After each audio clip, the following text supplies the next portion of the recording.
Hello everyone, this is Maria Kronk, and today I'm going to be talking about intermittent fasting and how it changed my life. I want to talk about what it is and why should people even consider doing intermittent fasting. I want to share how I got started without being too hungry, and I also want to share some of the benefits. Now, I am not a scientist. I am not a doctor. I'm sharing my results. So if you really want an expert, more detailed information about intermittent fasting, I'm going to leave you some links of some experts that I follow. They have some great information. Be sure to look for that in the description. I'm an integrative health coach and also a nutritional culinary instructor, and I love to help people cook delicious, nutritious meals that help them feel their best. So that's what I do. That's what I love to do. So let's talk about what is intermittent fasting. Intermittent fasting is an absence of food for a period of time. That's it in a nutshell. So what are some benefits?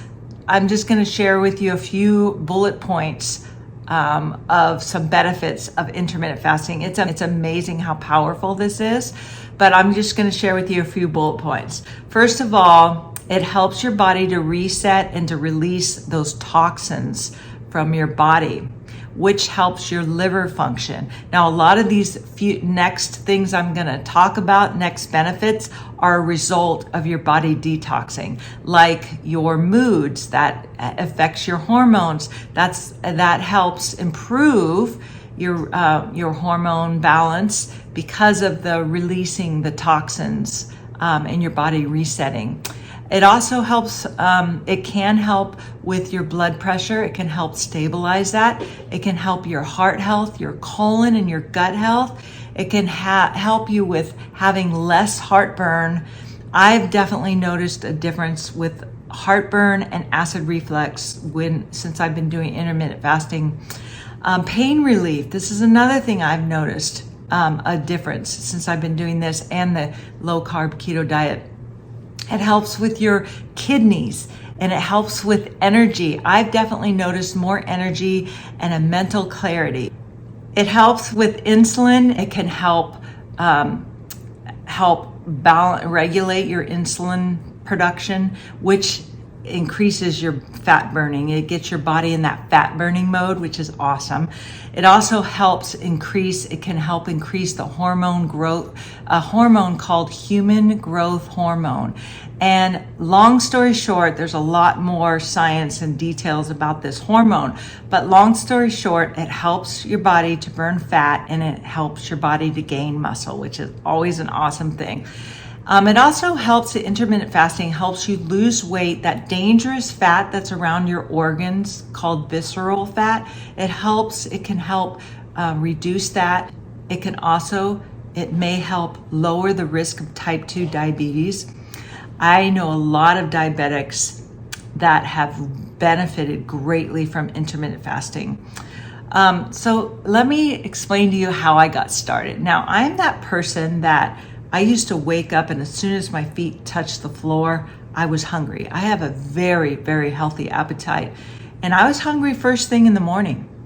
So intermittent fasting or any kind of fasting always seemed like this crazy, unattainable thing that I could do. So I started out slow, and there's a couple of things that I did that helped me get my body into that intermittent fasting and that prolonged periods of time without food, without pain, and without being too hungry. So first of all, what I did is I had dinner and I stopped eating until breakfast. That's one reason why they call it breakfast, because you're breaking your fast at breakfast time. Dinner and done is another way of saying it. I had this terrible habit of waking up. I had a hard time sleeping. And so one of the things I would do at night would be snacking, which helps ruin more. It's like a vicious cycle, because when you're eating late, it doesn't help with sleep.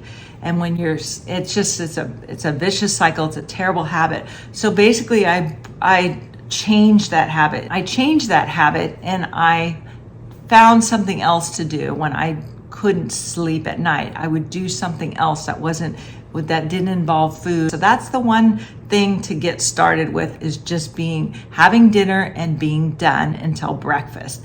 So basically, if you started out with dinner and done, maybe you eat at 6 p.m.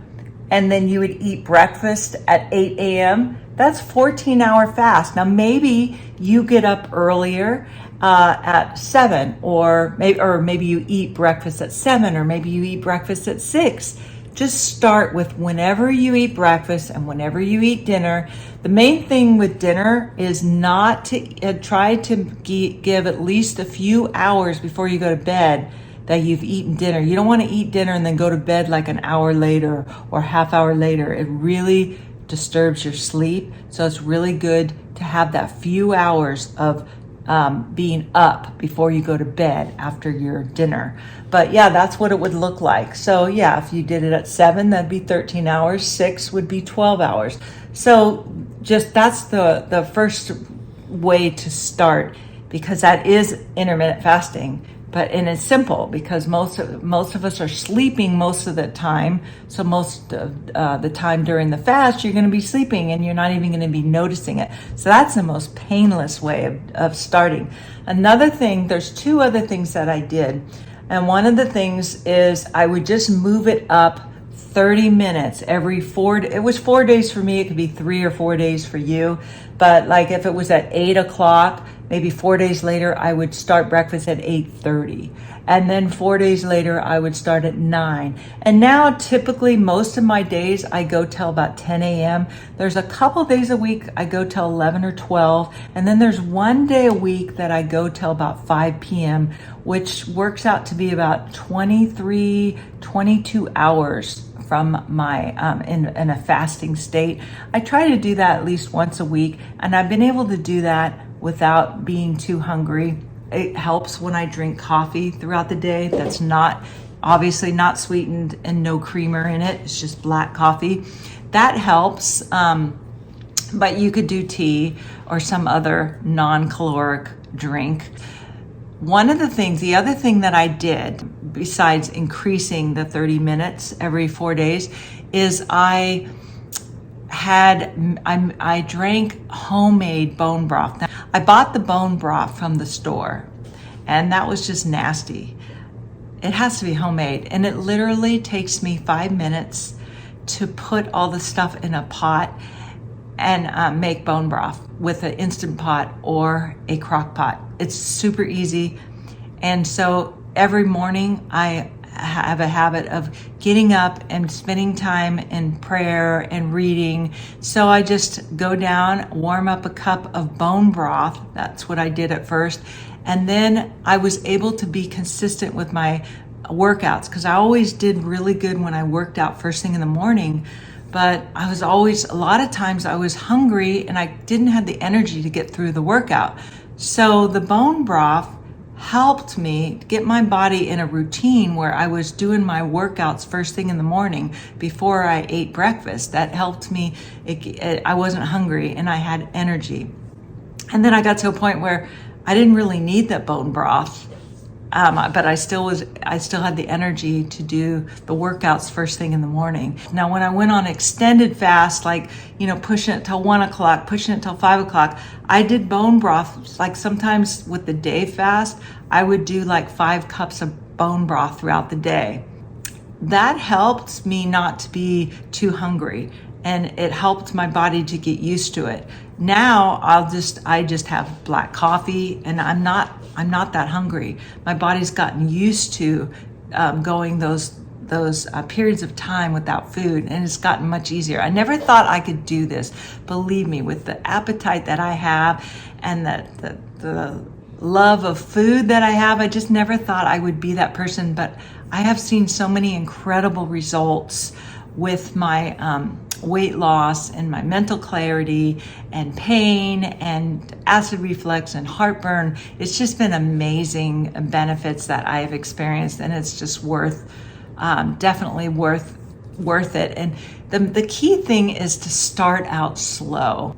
Yeah, I wouldn't start out doing multiple day fasts or this long. Just start out slow. do it slow. You want this to be sustainable. You want this to be successful. So start out really slow and do what you can. And just if you find yourself hungry in between meals, you're probably not fueling your body with the right foods, especially when you're in the eating period. You want to make sure you get an adequate amount of protein. Most people don't get enough protein in their diet. You want an adequate amount of protein. You want a generous amount of healthy fats like avocados, coconut, nuts, things like that. You want a generous amount of healthy fat and fiber. If you find yourself getting hungry in between lunch and dinner, or breakfast and lunch, it's probably because you're not fueling yourself. You're not getting enough protein. So you may look at that and evaluate, like, what am I eating? It should sustain you during those periods of time if you're eating enough of the right foods. You definitely don't want to break a fast with something high carb like a bowl of oatmeal and not have the protein. You get some fiber with the whole grain oats, but you need that healthy fat and that protein. I know if I eat oatmeal without any protein in the morning, I will be craving sugars all day long and hungry.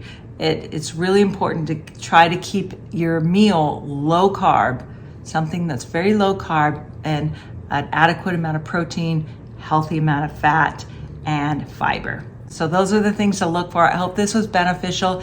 If you find these videos beneficial, please be sure to like, subscribe, and hit that notification bell. That'll help me reach more people. And also you'll get a notification every time a new video comes out.